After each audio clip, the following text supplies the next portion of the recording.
Então, essa técnica correta de corrida, ela existe ou não existe? Assim, Então, assim, ó, essa é a técnica de corrida. não existe, porque a técnica de corrida para você, ela vai ser diferente para mim.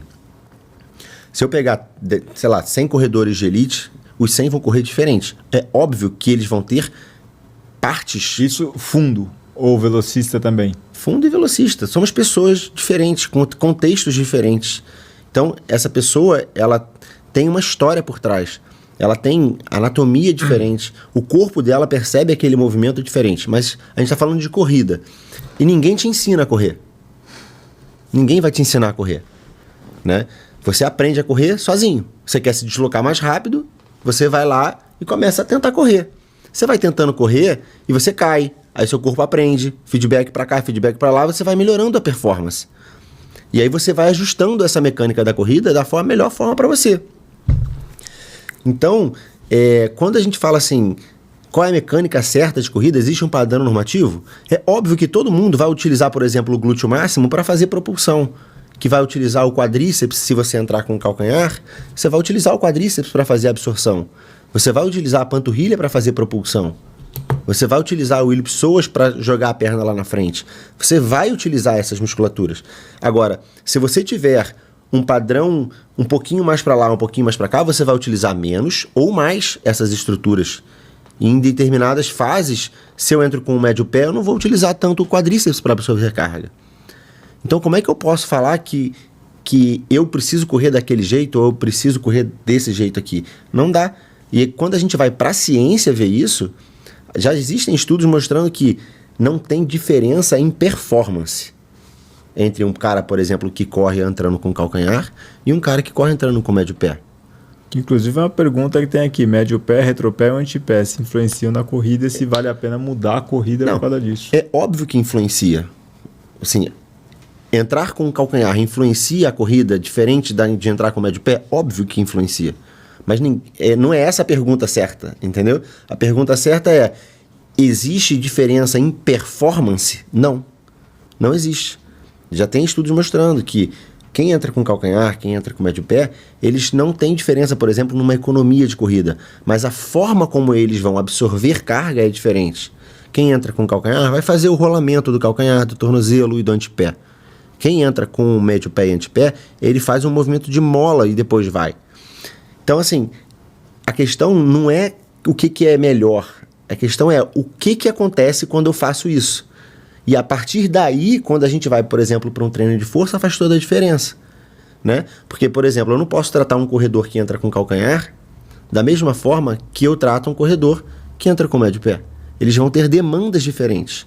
As regiões são diferentes. E aí tem evidência mostrando que as lesões são em locais diferentes. Então, quando você pega a incidência de lesões na corrida, por exemplo, de corredores com médio pé, você vai ter uma incidência maior em metatarsalgia, que é uma reação por estresse aqui nos metatarsos, tendinopatia de calcâneo, uma contratura de panturrilha. Você tem essas questões. Agora, quando o cara entra com calcanhar, você vai ter outras lesões. Você vai ter uma canelite na tíbia, não no metatarso. Por quê? Porque a carga entra de forma diferente, né? Quem entra com calcanhar vai ter uma carga entrando mais vertical. A principal carga que dá reação por estresse é a vertical. Quem entra com o médio pé, a principal força de reação de solo que gera demanda e reação por estresse é a anteroposterior.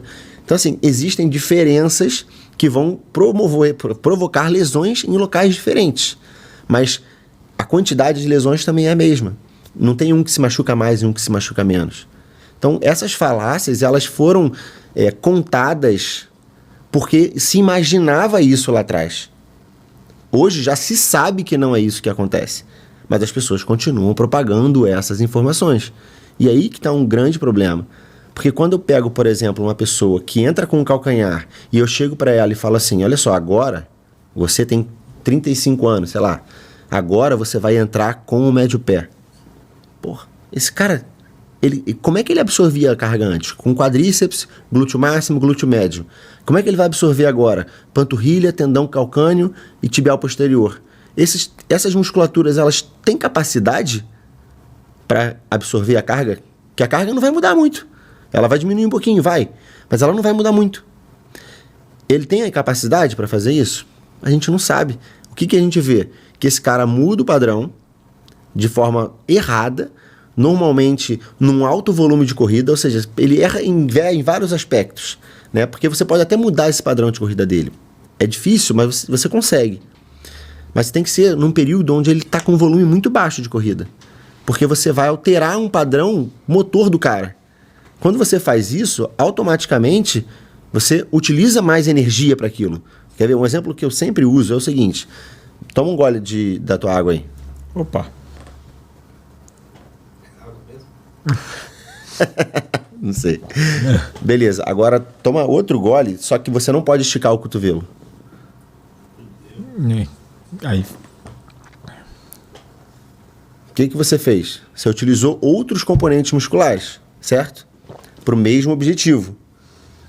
Quando eu tiro você com o calcanhar e boto você com o antepé, é isso que eu estou fazendo. Eu estou falando assim, olha só, você não pode botar mais o calcanhar no chão, você tem que colocar a ponta do pé.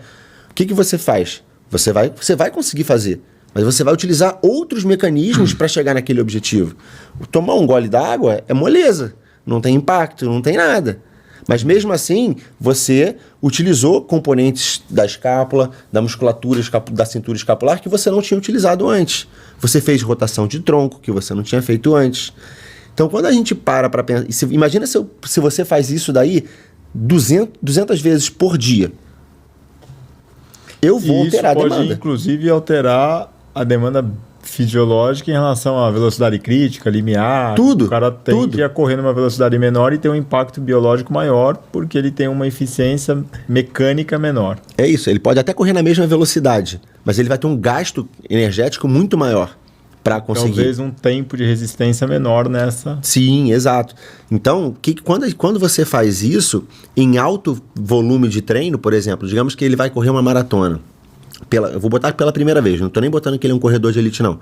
Mas que ele vai correr uma maratona. E aí, ele vai chegar num período de pico de volume, ele vai chegar em torno de uns 80 quilômetros na semana. Tá? No máximo, assim, a primeira maratona dele, dificilmente uma pessoa corre mais do que 80 km na semana num volume, numa semana de pico, né, de volume. Imagina você falar para ele que ele vai ter que correr esses 80 km semanais de forma diferente, ou seja, já é um desgaste absurdo, já é um maus-trato, vamos dizer assim, né? Já é um maltrato pro corpo do cara, né? A gente sabe, maratona não é saúde. Então, assim, imagina se eu faço isso e eu ainda tenho que botar um agente agravante, que é ele correr de uma forma que ele não está acostumado. Entendeu? E isso acontece muito. Por quê? Porque acontece em desinformação.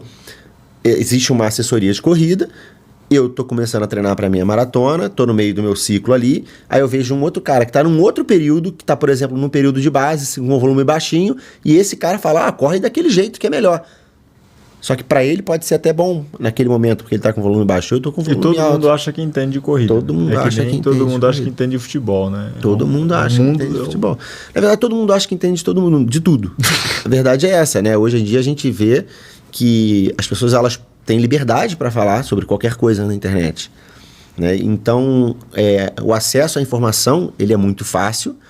E se você não sabe buscar uma boa informação, você acaba tendo informações erradas e utilizando essas informações. Na verdade, a principal vítima é quem absorve essas informações, né? Quem passa tinha que se preocupar um pouco mais sobre isso, né? Você quer ver um exemplo? Ontem eu postei uma frase no meu perfil falando que treino de força convencional promove melhores indicativos de potência do que um treino pliométrico para corredores. Saiu essa evidência. É uma evidência nível altíssimo? Não, mas é uma evidência ali. O principal problema dela é o N, que é baixo. Mas assim, foi um estudo bem interessante. O cara botou um grupo para treinar treino de força convencional e outro grupo para fazer pliometria. E ele viu que o grupo que treinou com o treino de força convencional, ele teve melhores indicativos de potência do que o cara que só treinou pliometria. Ele teve menor tempo de contato, ele teve maior altura no drop jump. Então, assim, quando eu paro para pensar, e aí a galera fica nervosa, porque a pliometria é maravilhoso, né? Tipo, como se não machucasse ninguém, pliometria. E todo mundo sabe absorver carga, todo mundo sabe fazer as coisas, né? E aí é simples. Se eu tenho um treino de força convencional que vai ter uma demanda muito mais baixa, por que eu estou usando uma parada que tem uma demanda muito mais alta se o que tem a demanda mais baixa consegue melhor resultado? Não faz sentido. Então, assim, é isso, sabe? As pessoas, elas olham, assimilam o que elas querem e jogam pro resto.